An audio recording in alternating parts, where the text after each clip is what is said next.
Well, good morning my lovelies, and welcome to a very bright and sunny but slightly nippy Friday morning.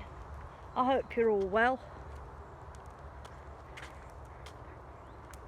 Yes, it's a little nippy this morning lovelies, but it is only 8:30. Got to give it a chance to warm up.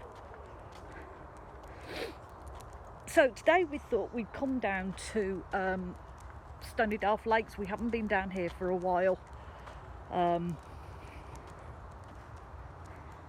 Not since I was last proper poolie.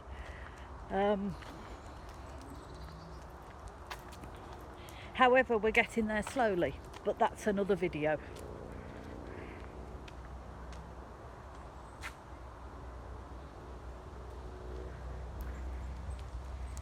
So yeah, we thought we'd come down here for a...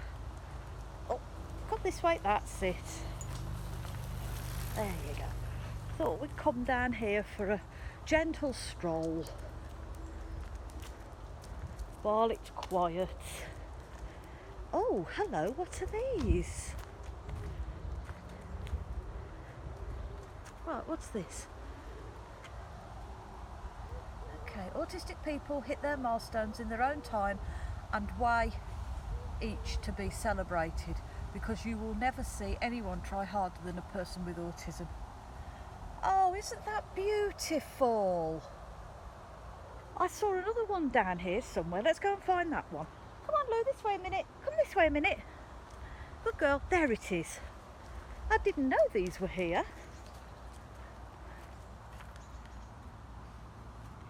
Every day, dyslexia, every day I want to grow, so I read a page, but very slow. In my own head, everything is clear. When using a pen and paper, my thoughts disappear.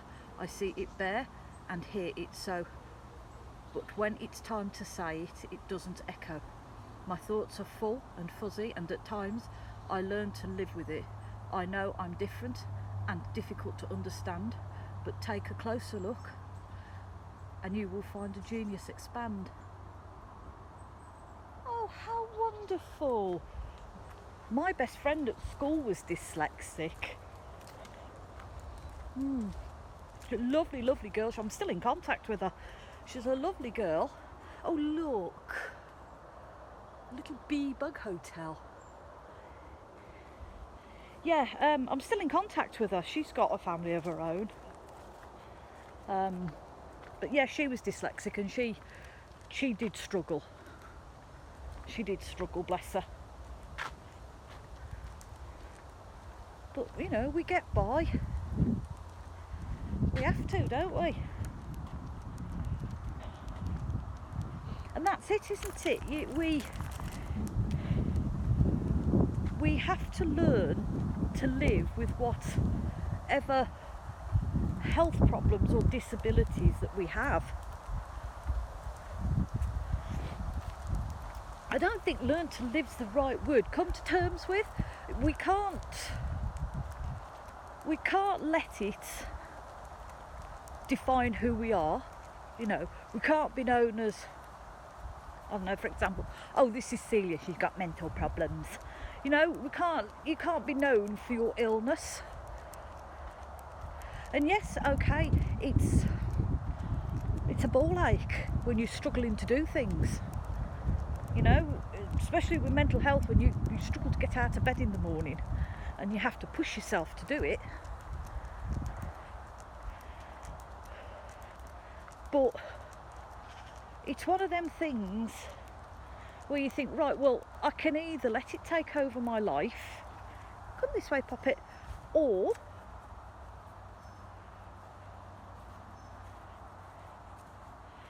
it can be a part of me and we will get round it. You know, we'll find ways of coping with it, we'll find ways of dealing with it, we can compensate things, you know, if there's things that we can't do, I'm sure we can compensate and find a way around it. Come on. But just because we have a disability or an illness doesn't mean it limits us to what we can do.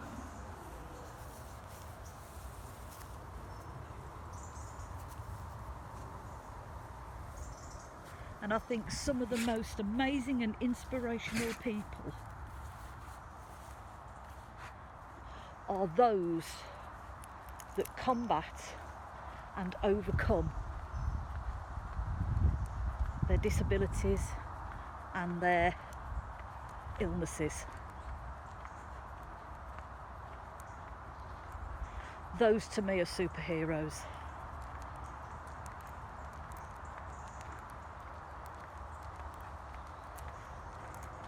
Those are the people that should be applauded.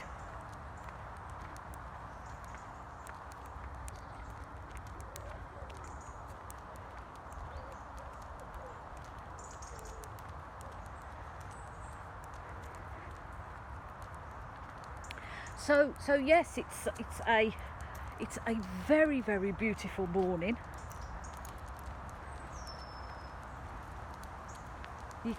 I keep saying this, but you can smell the changes in the air, you can feel it. It's like I said to my daughter the other day, I have this urge to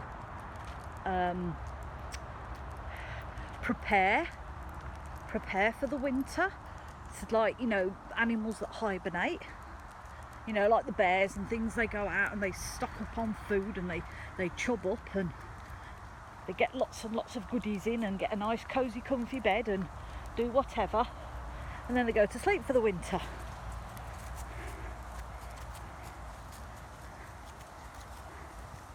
I said that's how I feel. No, I don't want to chub up. That's the wrong idea. I'm not really into chubbing up. I'm trying to flip and lose it. But I just feel the need to get the house cosy and comfortable and settled in for the winter, you know, so that we have everything we need and, you know, we don't have to go out for anything.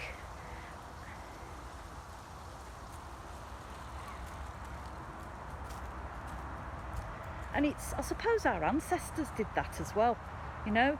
I mean, we all know that there are certain times in the year and certain seasons, and now is the season for reaping harvests, and I suppose our ancestors prayed to the gods and the goddesses to give them a good harvest to last them through the winter, because if it was going to be a bad winter, it was a fine line between life and death. So they would spend sort of August and September and October gathering food in, gathering firewood, making sure the house or their hut or wherever it was that we were living, it was safe, it didn't leak, it was cosy, it was warm, just so that they didn't have to spend as much time outside in the winter that they do in the summer. And I think it's a feeling that oh, excuse me, it's ingrained in us, it doesn't really go away, sort of thing. I think we do it subconsciously, but for those of us who are in tune, shall we say, with the turning of the wheel and the seasons, I want a sweetie. Oh, bear with, lovelies. Madam wants a sweetie. Right. Good girl. You know, for those of us who are in tune with nature and the turning of the seasons and the wheel, I think we tend to feel it more. You know, we notice more. You know, we notice the first snowdrops of Imolc and the first daffodils of Ostara, and we notice the first leaf fall of the autumn equinox. and we honour the days of harvest. So yes, I think because we're more in tune with it, we understand it more, so we see the signs and we feel the energies moving.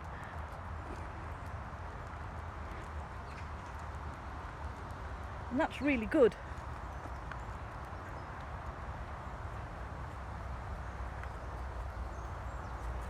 So yes, I may not want to chub up, chub up for Crimbo, as my daughter calls it. I don't want to be chubbing up for Crimbo, but I definitely want to make sure that everywhere is cosy and straight and nothing's broken, and we'll be all okay.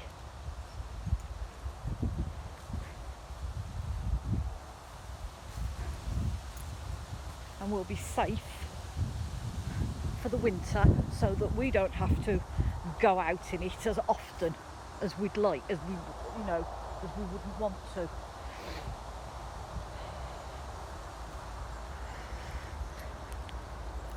So lovelies, on this beautifully bright sunny morning, I hope you all have a very, very blessed Friday morning.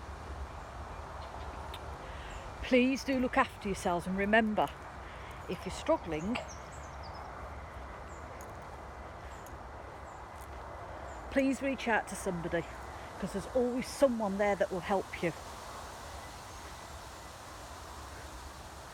Please look after one another, it's very, very important. And in nothing else in the world, lovelies, please be kind, because you don't know what's going on in that person's mind that stood next to you.